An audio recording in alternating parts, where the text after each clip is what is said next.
Hi guys, welcome to my YouTube channel. And first of all, I would like to apologize that the next videos are going to be long. That is, you have to wait little bit longer for the next videos because unfortunately there is a ransomware in my laptop, and due to which all files have been encrypted and I have lost most of my data. And if any one of you can help me in that thing, I would really appreciate that, because since because of the lockdowns many shops are closed, especially the computer ones. So I could not get much help, and all those friends I have asked, they were like unsuccessful in doing that. So basically the problem is that I got a ransomware, and there is extra part in my files, that is .sqpc, in everything, whether it is a PDF file, whether it is an image file, whether it is a video, everything there is a sqpc in the last, and they are encrypted, they are not opening. I have tried antiviruses, I have tried anti-malware software, but it's not not going to do any much of help. So if any one of you has some technical knowledge of computers, or maybe can help me in this regard, I will really appreciate that. And because of that, I will save a lot of data and I will save a lot of time. So if you can help me in any manner, I would really appreciate that. Please contact me and put your, if you can help me, just put this thing in comment section and I'll contact you. And besides that, this video is going to be about France, how to do PhD from France. And for this video, I have specially invited one of my friends known as Arindam Dey, who is doing his PhD from University of Grenoble. He's a fourth year student and just writing his thesis. And I have invited him especially because he knows a lot about France. Because he's experienced, he has done everything, so he can give you much more better explanation than the new ones. So from this video, you can learn a lot of things from PhD in France.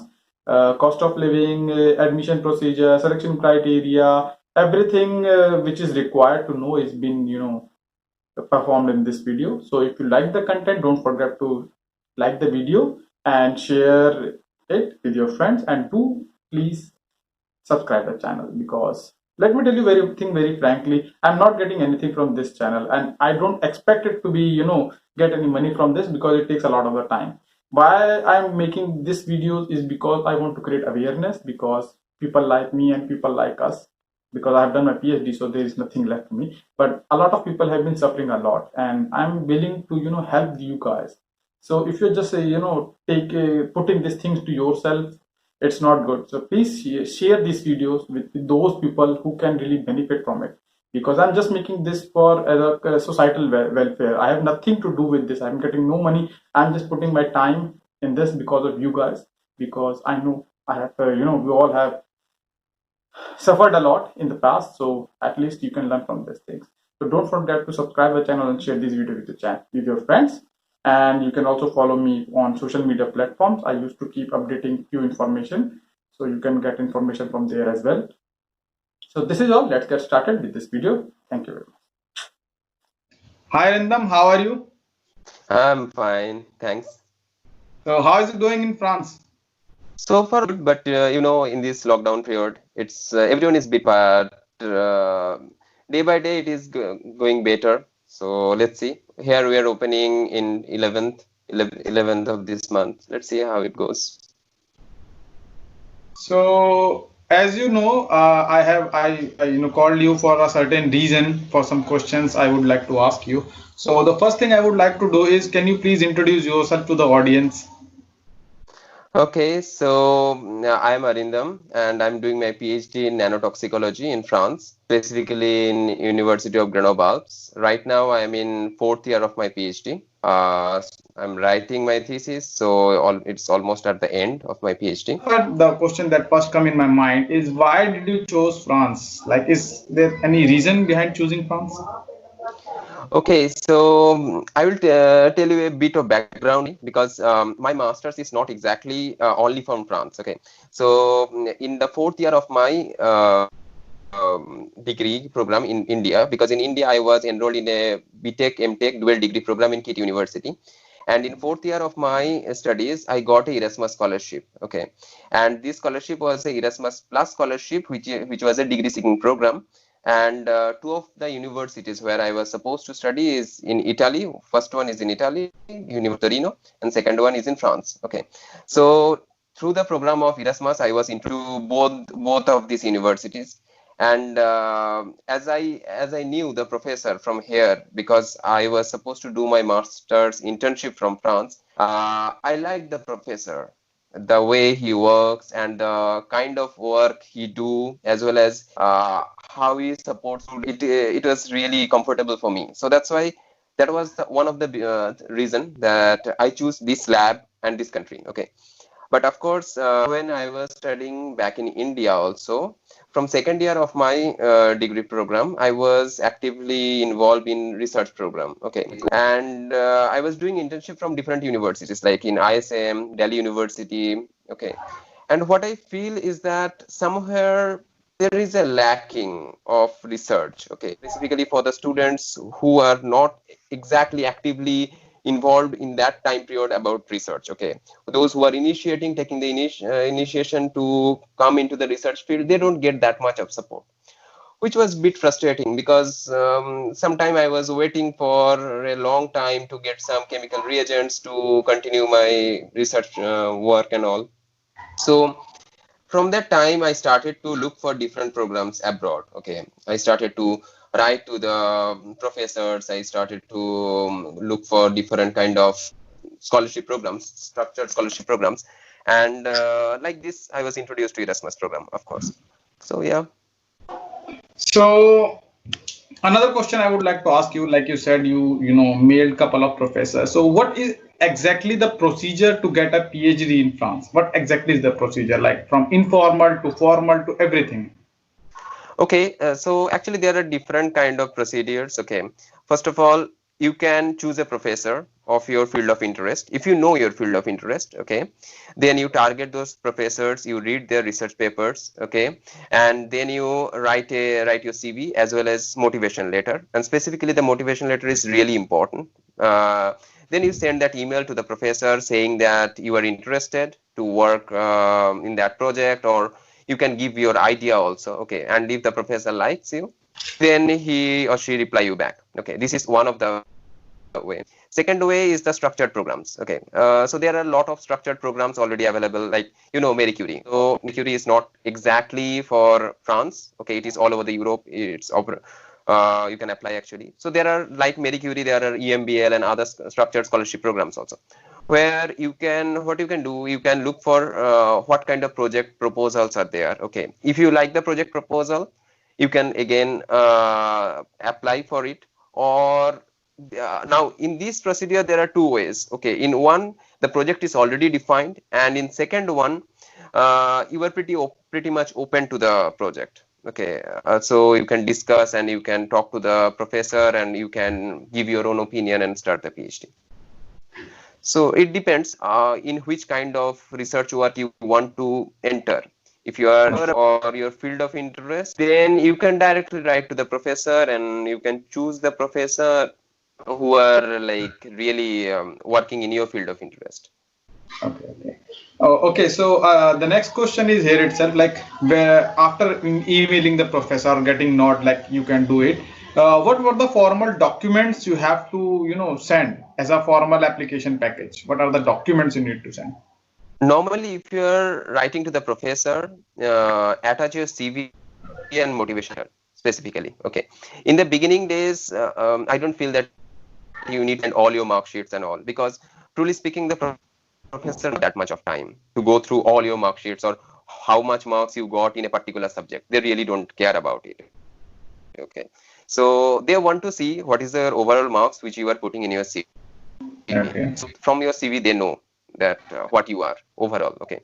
Then in your motivation letter, when they go through, they see that how much you can contribute to the particular project as well as in the science field. Okay, in that particular field.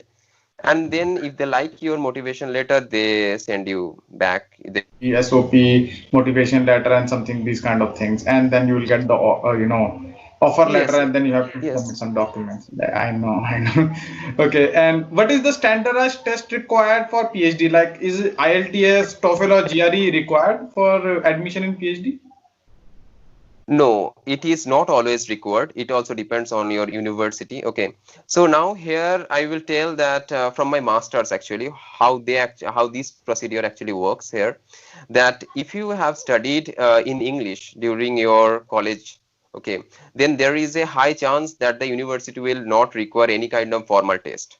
Okay, Okay. because truly you can understand that all these kind of English tests like TOEFL or IELTS, they are like there to prove whether you are good in English or not.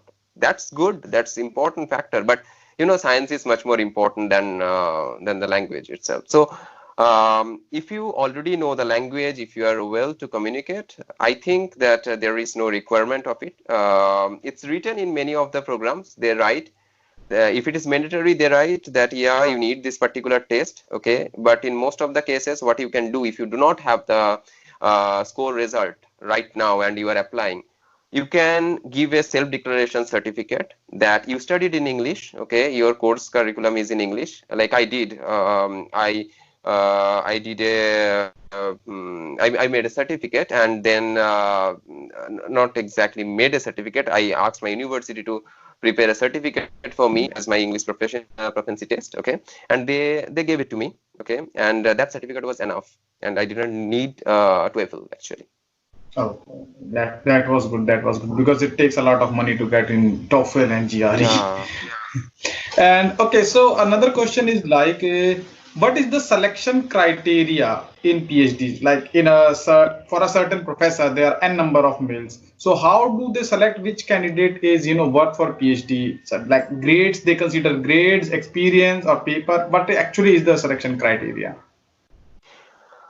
For overall Europe, I think experience, they do prefer it. That what I feel that yes, they do prefer the experience. Okay, grades are important, but you know, if you already know how to work in a particular kind of project or you can handle it, I think they will select you first because you already know how to do the work. Okay, Yes. because you know, in case of the evaluation system of India or any other countries, you are not sure that whether your grade is actually speaking about your ability to do a work or in research. Okay, sometimes you Yes. will find a lot of students who are good in research work but do not have very good grades. Yeah. So don't feel that if you do not have good grades means you will not get it. No, it's not. Yeah, If you are myself good had in like work. 7.2 or 7.4, so I can understand it's not mandatory that good grades means you have good in research or science something. Yeah, for Okay. sure. Because you know, in the beginning, like when I started to look for different scholarship during my masters, a lot of people told me like, you know, you need to maintain a CGPA of 9, and I was like, that's too much. 9 CGPA, okay.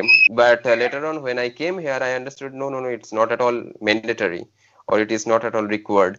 The thing which I feel really important, that is your motivation letter, and Yes, how yes. your motivation letter is touching the heart of your professor. Okay, because you know, it's a kind of click chemistry kind of thing. Okay, if the motivation letter you are writing, uh, if your professor like it, so it's a match. It's a Okay. simple thing. Okay, so and there is also no particular rule for writing. Someone try to write in abstract form, someone give a very specific research experience, but it's really versatile. You cannot actually conclude. Okay. So another question I would like to ask is like, what about fellowship and tuition fees? What is the average fellowship for PhD, and what about tuition fees? In Germany, it's like free. What is the scene in France? In France, you get a salary of minimum 1770 gross salary, and in hand you get near about 1450. It's Okay. minimum, okay. And then it depends if you're working with a company or in CA, then it may go up. Okay, It goes up. Yeah. yeah. So just to say that this amount is really good to live in France. Okay. So it's not like you need to really work yeah, in some other sector to gather some money. It's not. It's a really good amount of money. Okay. Okay. So it is good to cover all your cost of living and subsistence, everything. Exactly. Exactly. Okay. So PhD students, do they also get any kind of hostels, or they have to, get their own apartment or own accommodation? So there is university accommodation, okay, but it's not sure that whether you are going to get a university accommodation or not. But once you are here, maybe for first 2 to 3 months you can stay in university residence. But I think after that you by yourself will try to look for outside, because you in outside you can try to get a apartment of your own choice, okay. So, and it's available. It's not like that you will not get it. Okay, so it's not like Sweden, to be specific. It's not like Sweden where it is difficult to find a student housing Yes, or yes, a yes. accommodation. In France, you can get it. Hey, okay. The next question is, what is the average PhD duration in France? Like, how much time does it take to get a PhD? So it's between 3 to 4 years. Okay, Okay. on an average, you finish it up. But again, the thing is that it depends on the project. Okay. Talking about myself, I thought that I will finish in 3 years. Okay. But the project in which I am working, whatever the planning we had in the beginning, it didn't work. Okay. So now you have two choices. Either you can defend your PhD, whatever the data you have, Okay. or you can like, okay, I will finish the project, okay, so that you can get the papers and all, okay, and you finish. So it also depends on you, your professor, the funding agency, but on an average you can see that it is 3 to 4 years. So, the next question I would like to have is, what do you think is the difference in a PhD from France and PhD in India? So you said you are already have experience of working in India. So what do you think is a major difference between research atmosphere and research culture in India and France? Look, specifically in my field, I believe that my field is pretty much expensive. Okay, the kind of antibodies I need, or like I'm working on nanotoxicology and immunometabolism, so where I need a lot of sophisticated machines and a lot of stuff. Okay, so truly speaking, if I think about the past past research experience in India, I think it was a bit difficult. Whatever I'm doing right now to do it back in India. Okay. So overall, it depends what kind of research culture also you like. Okay, like one of the sentence which actually one that is a sentence of my professor which really motivated me to do the PhD with him is like, in research you should not follow time. Time should follow you. Okay, that was a Okay. sentence of his during my master's, he told, and I was like, oh, he's the person I should work. Okay, so I have much more flexibility, okay, to Okay. do the things. Second, of course, there is a huge amount of funding. Okay. Third thing is that I knew that what I want to do. Okay, because in India there is a possibility that even if you don't know what on which topic you exactly want to work, in that case there is a possibility of lab rotation and all. Probably you also know about this kind of things. So when you even don't have experience, you go and work in different labs, then you gather some experience as well as interest, and then you choose a particular topic and you pick it up and you work further. Okay, but if you already know that I want to work exactly on this kind of things, this kind of projects, you can actually, I think Europe is pretty good, specifically in that scenario. So now coming to the next section is about the lifestyle. So what do you think is the difference in lifestyle and everything in France from India?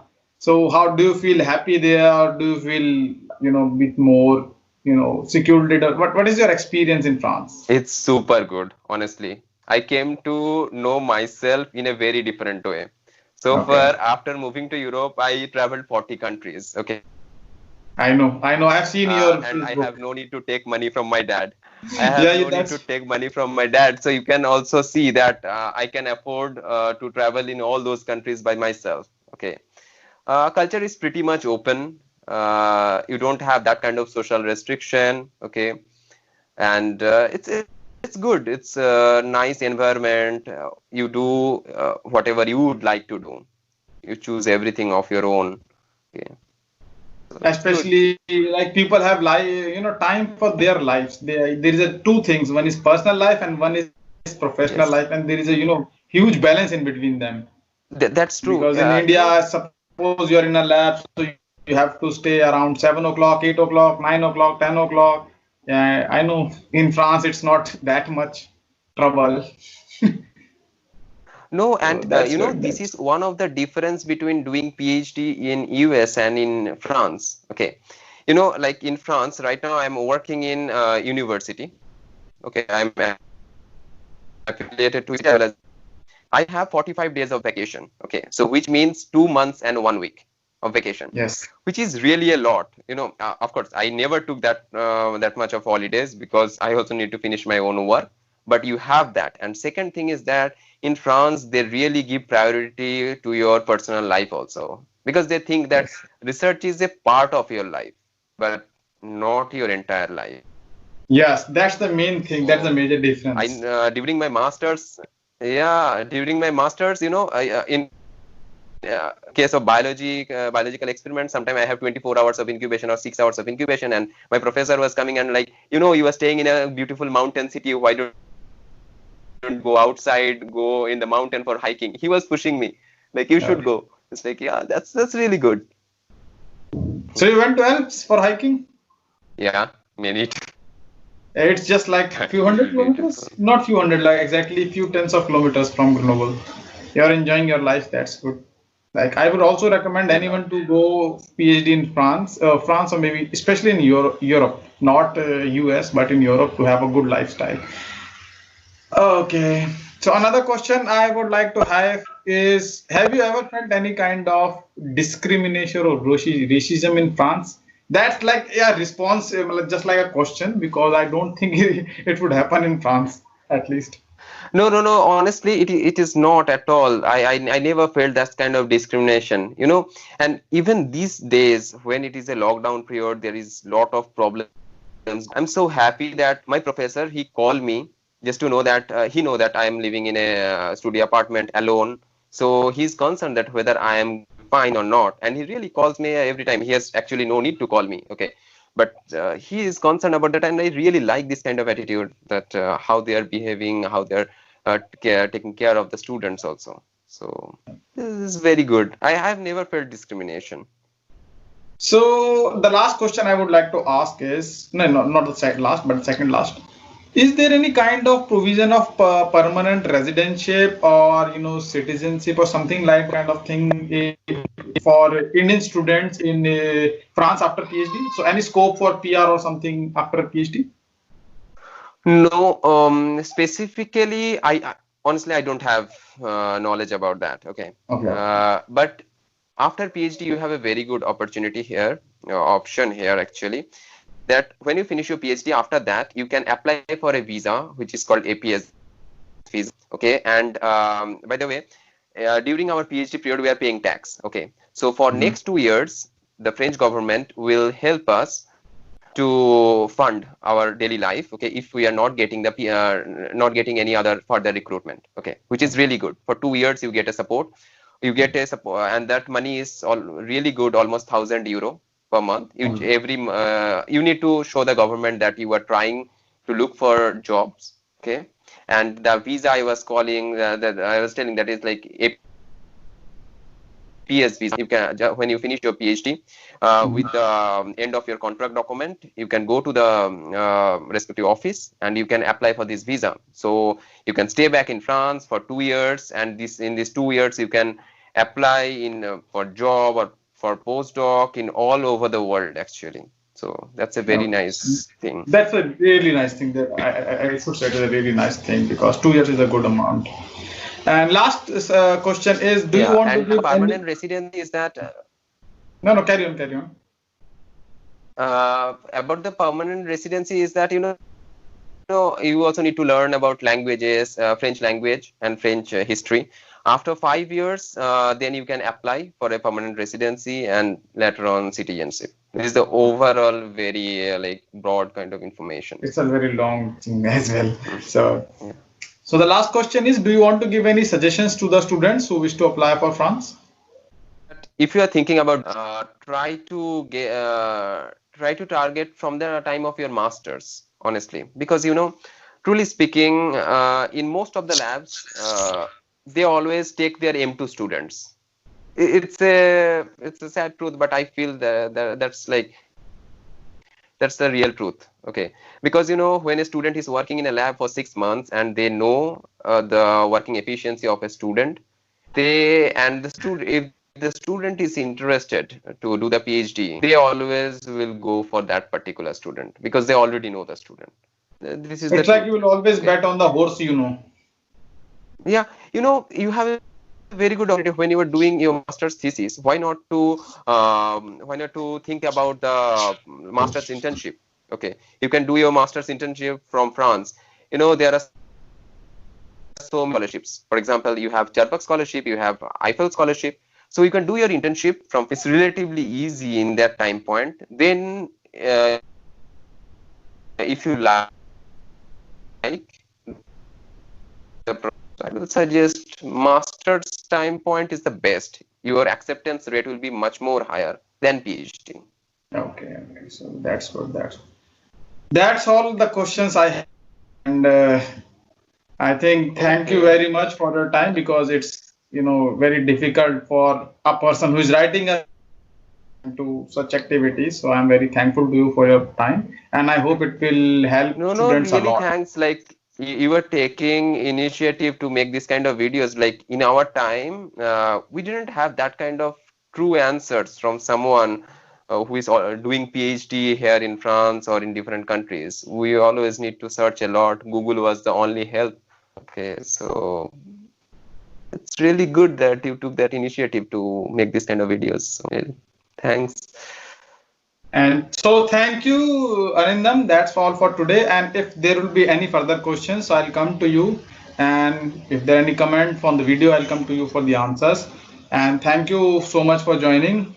That's all for Yeah, today. So thanks. let's meet to the next time. Thank you. Okay. So friends, I think you would have learned a lot, like from Arindam. He was quite informative, and I think, yeah, he was quite informative, and he has provided you a quite of good amount of details.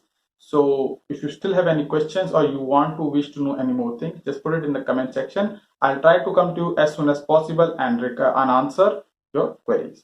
And also do share this video with your friends, subscribe the channel, and follow me on social media platforms. Any other question, suggestion you have, just put it in the comment section. And I would like to improvise with time, so everything is welcome. There is healthy criticism is also welcome from my side. So this is all. In the next video, I'll be coming with some more information about any new country. So thank you very much. Stay tuned. Bye bye.